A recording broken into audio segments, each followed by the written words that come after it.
Well, retired Judge Nugent has started today's proceedings with a clarifying statement. He told the Commission that there's a difference between an interim report and a provisional report, adding that a provisional report is final, whereas an interim is not. Judge Nugent also told the Commission that it is unfortunate that the report published on the Presidency's website does not have annexures.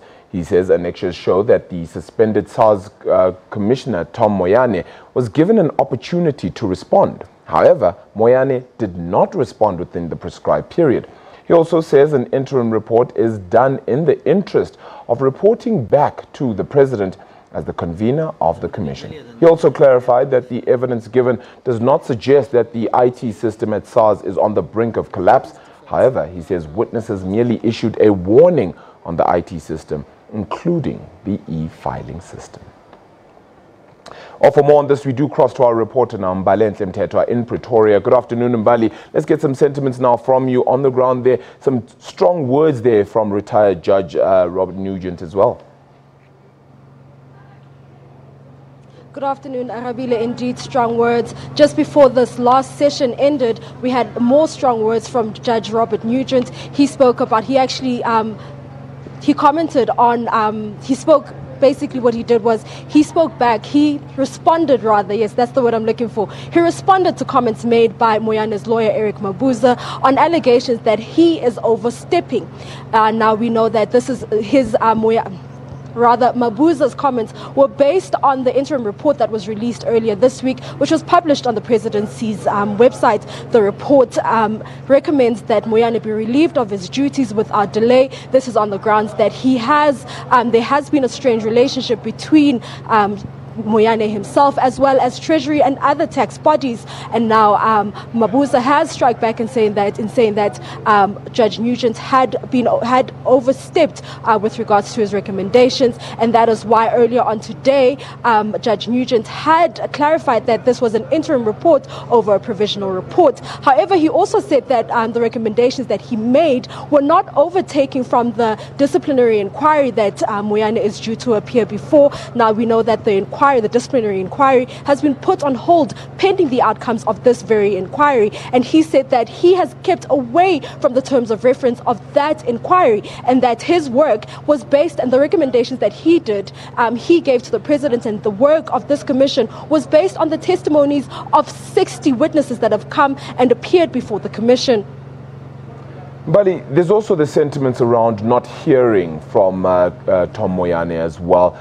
Are there any whispers or murmurs of perhaps him appearing before the Commission and indeed giving his side of the story?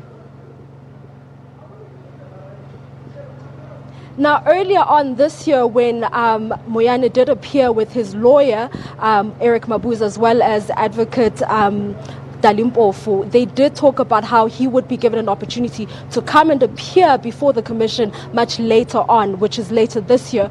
But we are not sure yet if that's going to happen, but we hope that's going to happen. However, he did say that Moyane's actions by not responding within the provided time are a suggestion that he's trying to derail the work of the Commission. And he said that they will not be derailed and that they will not be deterred or diverted unless they've been ordered by the courts.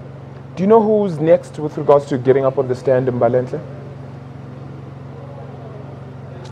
Well, you know, all eyes are actually on tomorrow. All eyes are going to be looking at the acting commissioner right now, Mark Kingon, because he's going to be testifying tomorrow. He's going to be taking the stand. Another group that everyone's going to be is waiting for with bated breath is sorry, my apologies. I just need to get the name of that report. The Gardner Consulting Company that's going to be appearing before the Commission on Tuesday. Now, the Gardner report has come under fire, with a number of the witnesses appearing this week saying that the Gardner report tried to fix what was not broken and that everything was working fine. And then the Gardner report has also been blamed for what is being called a delay with regards to a hardware refresh. Now, earlier today, we had Judge Nugent speaking on the hardware refresh and speaking on on reports, media reports, that the IT system at SARS is on the brink of collapse and that e-filing is on the brink of collapse. He said that he clarified that, listen, it is not that it is on the brink of collapse. However, we've had people coming in, the witnesses who have come to testify, they say that they've merely issued a warning to say that by a certain period, if a hardware refresh is not done, the system and the e-filing system is likely to collapse. And that's what the clarity was. But the IT strategy that was issued by Gartner, that was done by Gartner, which is an international consultancy firm, has come under fire as not doing anything with regards to improving efficiency or revenue collection. And it's also said that it's unfortunate that so much money was spent on that system if it was not going to add any value to the SARS system, to SARS at all. Now we know that 200 million rand was spent on that IT strategy. Yeah, Mbalenhle, the question then will be why exactly we don't get a system refresh, and what exactly is the date that the system refresh needs to be done by. I don't know if any of that detail has been furnished.